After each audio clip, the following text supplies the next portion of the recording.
Khan sir और रोशन आनंद sir दोनों के बीच जो विवाद शुरू हुआ अब रुकने का नाम नहीं ले रहा है। नए नए स्तर से विवाद हो रहे हैं।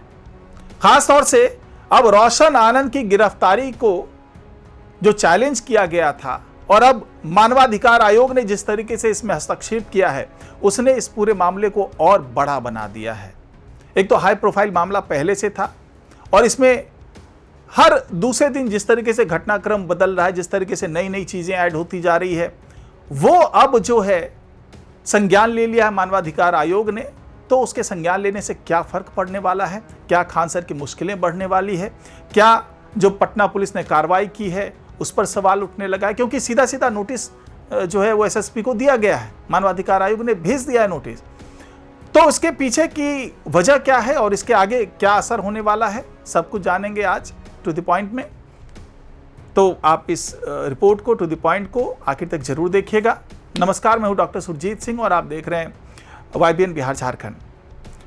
तो जिस तरीके से अब एक नोटिस पहुंच गया पटना पुलिस के पास, एसएसपी साहब के पास पहुंच गया, मानवाधिकार आयोग की तरफ से यह नोटिस पहुंचता है और पूछा जाता है कि आपने किस बिना पर रोशन आनंद को गिरफ्तार किया। हालांकि किस बिना पर गिरफ्तार किया ये तो पुलिस जवाब तुरंत दे देगी, लेकिन अब सवाल यह उठता है कि मानवाधिकार आयोग ने इसमें हस्तक्षेप किया क्यों।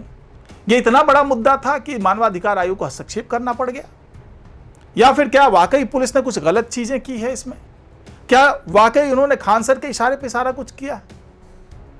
तो जो एक संस्था की तरफ से, जैसे जो ह्यूमन राइट्स अम्ब्रेला फाउंडेशन है, उसके जो चेयरमैन है विशाल रंजन, उन्होंने इस मामले में 10 जून को एक याचिका दी थी मानवाधिकार आयोग को और उसी के आधार पर अब ये नोटिस मिला है एसएसपी साहब को और पूछा गया है कि बताइए किस वजह से आपने गिरफ्तारी की। और रोशन आनंद के बारे में यह भी कहा गया कि वो किडनी के मरीज हैं, इसके बावजूद आपने उनको गिरफ्तार किया, तो इसकी ठोस वजह बताइए। और 2 सप्ताह का समय दिया मानवाधिकार आयोग ने कि भाई 2 सप्ताह के अंदर में आपको वजह ये बतानी, क्योंकि आरोप यह भी लगाया गया कि खान सर के इशारे पे सारा कुछ किया गया।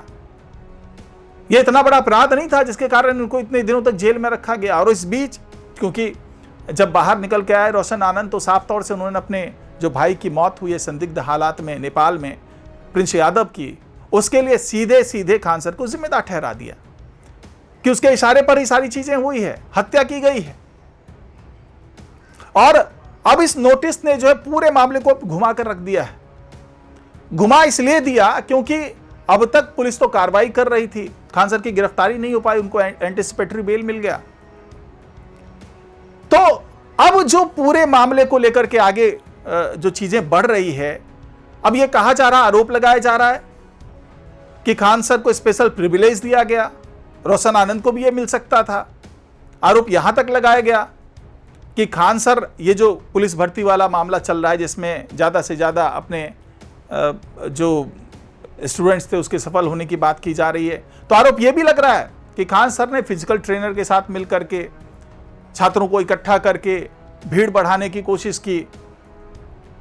लेकिन रोशन आनंद का कहना है कि ज़्यादा सफल उम्मीदवार हमारे यहाँ से थे और जानबूझ करके ये इस तरह की चीज़ें कर रहे हैं, प्रोपेगेंडा फैला रहे हैं। अब यह मोड़ तो इस तरीके से आने लगा है कि रोशन आनंद जब बाहर निकले जेल से तो पूरी तरीके से हमलावर नजर आए। एक तो उनके साथ सिंपैथी लोगों की थी कि वह प्रिंस यादव, उनके भाई की मौत हो जाती है और उसके लिए भी वो खान सर को जिम्मेदार ठहरा देते हैं। दूसरी सिंपैथी फिर रोशन आनंद ने लेने की कोशिश की कि मैं सनातन हूं, मैं सत्य बोलता हूं, मैं सत्य के साथ रहता हूं। यह एक इनडायरेक्टली मैसेज था कि इस पूरे मामले में अब धर्म की एंट्री हो गई है। तो फैसल खान, यानी जो खान सर की बात हो रही है, क्या वो मुस्लिम है इसीलिए उनके साथ जो है वो उन पे दबाव डाला जाए। तो रोशन आनंद ने जिस तरीके से ये प्रोपेगेंडा बनाने की भी कोशिश की कि भाई मैं सनातन हूं, मैं सत्य के साथ हूं, मैं सच्चाई के साथ हूं, मैं धर्म के साथ हूं, तो उसे ये भी बात निकल करके आई कि भाई एक शिक्षक हैं, क्योंकि जब बेल दिया गया था, इनको जमानत पर रिहा किया गया था, तब भी कोर्ट ने यही बात कही कि आप दोनों शिक्षक हैं, प्रतिष्ठित शिक्षक हैं, समाज के सम्मानित व्यक्ति हैं। आप लोग जिस तरह से आपस में लड़ रहे हैं, जिस तरीके से मुद्दे उछल रहे हैं, वो उचित नहीं है। आपको शिक्षक की तरह व्यवहार करना चाहिए। आप समाज के मार्गदर्शक हैं, आपको मार्गदर्शक की भूमिका में रहना चाहिए। इस तरह की चीजें नहीं होनी चाहिए। अब कोर्ट जब इस तरह की टिप्पणी कर रहा है तो सोचिए कि किस हद तक बातें बिगड़ चुकी है। खान सर ये कोई छुपा हुआ नाम नहीं है, बड़े सेलिब्रिटी बन चुके हैं आज की तारीख में, गुरु हैं लेकिन एक ब्रांड बन चुके हैं शिक्षा जगत में।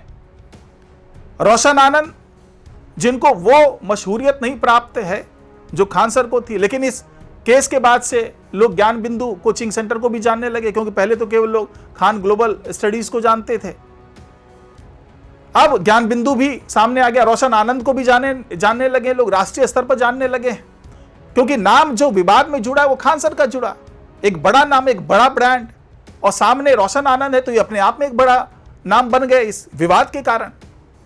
और अब जो मानवाधिकार आयोग की एंट्री हुई है, उसने अब इस पूरे मामले को एक नया मोड़ दे दिया कि भाई ऐसी क्या बात हो गई, और जो ह्यूमन राइट अम्ब्रेला फाउंडेशन के चेयरमैन है, उन्होंने क्यों इस चीज का आगे बढ़ाया, क्यों याचिका डाली, उनका क्या निहितार्थ है इसके पीछे। क्योंकि इस तरह की जैसे गिरफ्तारी है, चलिए कोई मामला था, आपराधिक मामला बताया जा रहा है उसे कि भाई आपस में मारपीट होती है, गोलियां चलाई जाती है। अब एफआईआर खान सर के खिलाफ भी हुआ, लेकिन यह है कि खान सर ने का प्रबंधन अच्छा था, कानून के हिसाब से उन्होंने भाई जमानत ले ली, अग्रिम जमानत ले ली, उनकी गिरफ्तारी नहीं हुई। रोशन आनंद की गिरफ्तारी हो गई। अगर रोशन आनंद भी उसी तरीके से कुछ कर रहे होते, उन्होंने भी कानून का सहारा लिया, तो हो सकता था कि उनको भी वो मिल जाता। लेकिन यह कहा जा रहा है कि भाई एक तरफ तो गिरफ्तारी नहीं हुई खान सर की, और रोशन आनंद को इतने दिनों तक जेल में रखा गया। अगर उनके भाई की मौत नहीं हुई होती तो शायद अभी भी इनको जमानत या पैरोल नहीं मिलता। तो कुल मिलाकर के इस जो ह्यूमन राइट्स के एंट्री की बात है, वो यही कह रहा है कि भाई एक पक्ष के साथ में अमानवीय चीजें हो रही है, यानी कि जो उनके मानवाधिकार हैं उनकी अनदेखी की जा रही है, उनके जो कानूनी अधिकार हैं उसकी अनदेखी की जा रही है। और अब सब कुछ टिका हुआ है कि भाई एसएसपी साहब उस नोटिस का जवाब क्या देते हैं, किस तरह से जस्टिफाई करते हैं, किस तरीके से वो बताते हैं कि रोशन आनंद की गिरफ्तारी क्यों जरूरी थी, जबकि भाई मेडिकल जांच के दौरान ये पता ही चला होगा, रोशन आनंद ने बताया भी होगा कि भाई मैं किडनी के रोग से थोड़ा सा पीड़ित हूं। तो इन सब के बावजूद कैसे उनको इतने दिनों तक जेल में रखा गया। तो ये सब जवाब जो है अब देने पड़ेंगे एसएसपी साहब को, और जवाब देने के बाद अब क्या रुख अपनाता है मानवाधिकार आयोग, क्या वो इस मामले को लेकर कोई कार्रवाई करता है, या फिर इसके कारण रोशन आनंद को कोई बड़ी राहत मिलती हुई नजर आती है। ये सब कुछ आने वाले समय में साफ हो जाएगा। तो फिलहाल आज की रिपोर्ट में इतना ही। नमस्कार।